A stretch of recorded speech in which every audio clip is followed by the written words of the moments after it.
In late 2021, natural gas prices started to rise in Europe, and in 2022, electricity prices just kept soaring to unprecedented levels almost daily. This prompted media coverage to issue public alarms every single week over the deepening, what they called it, European energy crisis. So we turned the story to João Dias, an ordinary truck driver from Portugal who was paying close attention to all these stories. He saw that demand was not falling, it was instead rising, and he felt the pinch. He thought to himself, what if there is a way to not just survive this huge increase in prices, but to actually just profit from it? So he started to look into it. Whenever he was stopped at a gas station, he decided to learn and seize the opportunity.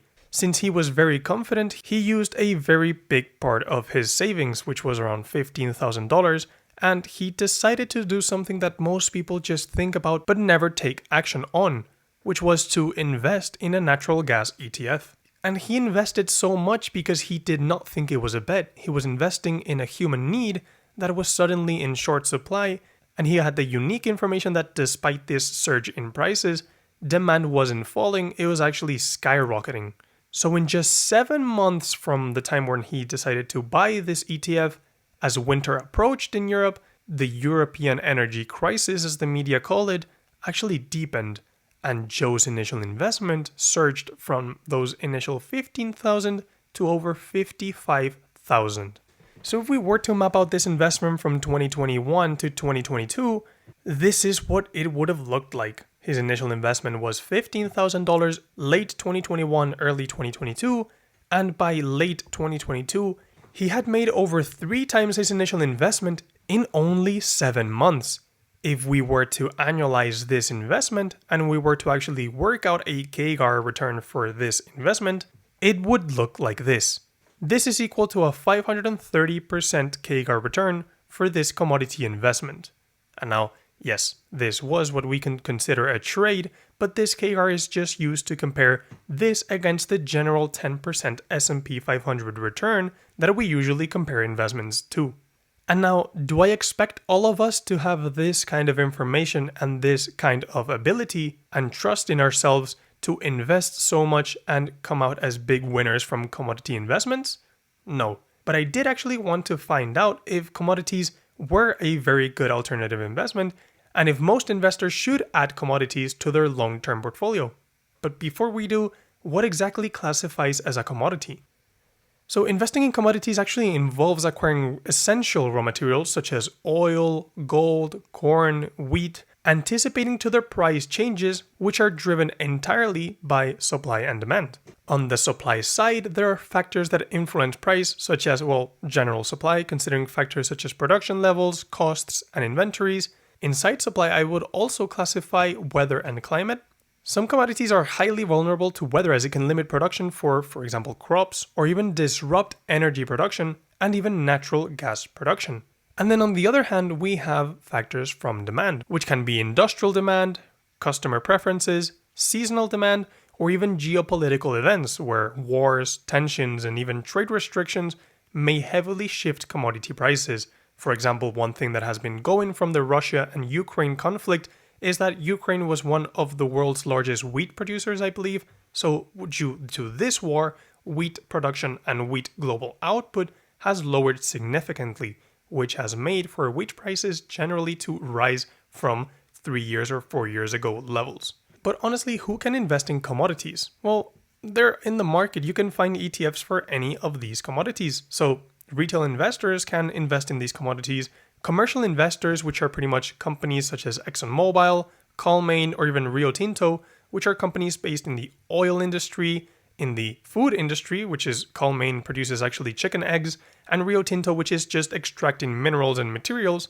These all invest in commodities or serve as investments in commodities. And then we have other financial investors such as BlackRock, Citadel, or even Trafigura, which is a trader of commodities. That's essentially what they do.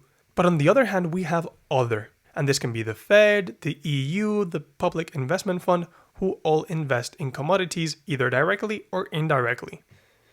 And now to compare the performance between stocks and commodities, for stocks we always use the S&P 500 as it is the general or the holy grail of stock investing. And now for commodities we will be using a ticker symbol COMF, which is a fund that tracks the price of all general commodities. Well, it looks like in 5 years commodities have performed fairly in line with stocks, as the S&P 500 has returned close to 100% in 5 years, while the COMF ETF has returned over 86%. But if we just zoomed in at the first 2 years or the first 1 year of commodities versus stocks, we can see that there was a huge outperformance by commodities, which was mainly caused, as we saw in the initial example, by that limited supply and rising demand.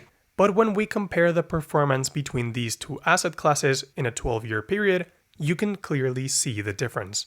In this period, the S&P 500 has returned over 318%, while the COMF ETF has returned 25%. And as we can see, the COMF ETF had been in the red all the way up to the 2009 crash, and then it started to pick up the pace due to inflation, limited supply, and all those factors we have discussed.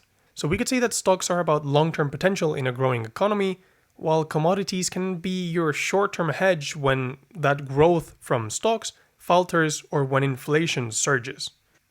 And if we were to compare the returns and the risk from these two investment classes, we could obviously see that the Bloomberg All Commodities, which is the index that we're using for commodities, returned a 6% CAGR while stocks returned almost double, and in terms of volatility, well, they were pretty much aligned, with a 13% and 15% standard deviation respectively. And now again, when you're investing into commodities, you have hundreds and thousands of options into where to invest. So if we were to rank some of these options, we have the holy grail of commodities, which is obviously gold, and this has had a price surge of 156% in the past 6 years. While if you were to have invested in an all-commodity ETF such as the COMF ETF we've looked into, you would have had a return of 68% in 6 years. Now, if you would have chosen the agriculture commodity ETF, you would have had a return of 54%, which is 3 times lower than your return in gold. And if we were to have invested in crude oil futures, well, your return would be 22% in 6 years. But don't worry, because you could have always chosen an even worse investment in commodities, which could have been Rio Tinto. In 6 years, you would have had gained 1% on your investment. And the reason why is that gold in this specific case is the currency of fear. It flourishes when the world looks uncertain, when there are wars, when there are economic crises, and oil and industrial metals, on the other hand, are the fuels of economic growth, so they rise when factories and trucks are more in demand. And I just asked myself, how did this whole thing of investing in commodities actually develop? So I have a timeline of market developments where it is believed that in 4500 BC, this was the origin of commodity markets, because there were clay tokens which were used to represent promises of future delivery of goods like goats, grains, and other commodities. But now if we move on to modern economy, in 1848, the CBOT, which is the Chicago Board of Trade, was established in the US to facilitate forward contracts and formalize the process. And in 1970, I believe, is the most important factor for the market development of commodities, which was when cash settlements were actually introduced. Now, before this, whenever you bought a future contract or a commodity, this would have been delivered at your doorstep. So if you bought $5,000 of eggs as a commodity in 1969, then when the contract expired, you would receive $5,000 of eggs right at your doorstep. Well, in 1970, now that changed to when the contract actually expired, you could sell that contract and settle in cash rather than receive those $5,000 in eggs. And this allowed for mass market adoption. Now, in 1991, the GSCI was created, which is the Goldman Sachs Commodity Index. And this now actually tracked the performance of a basket of commodities put together. And fast forward a couple of years, in 2004, GLD is launched. And this is the first major commodity-backed ETF, which tracks, of course, gold. And now, as we have seen with every single type of alternative investment, we can look at the good side and we can look at the bad side. If we were to look at success headlines, we can see that, for example, demand propels gold price to an all-time high amid global uncertainty. Global drought concerns send wheat and corn prices soaring to decade highs. Broad commodity indexes outperform on rising price environment, and silver jumps 30% in only 6 months on industrial demand and investor inflows. But on the other hand, since we have to consider both outcomes, we have the setbacks. Easing trade tensions drive grain prices to multi-year lows. China's economic slowdown weighs iron ore and aluminium. Metals price drives signals deepening global economic slowdown, and speculative silver bubble bursts as industry demand weakens.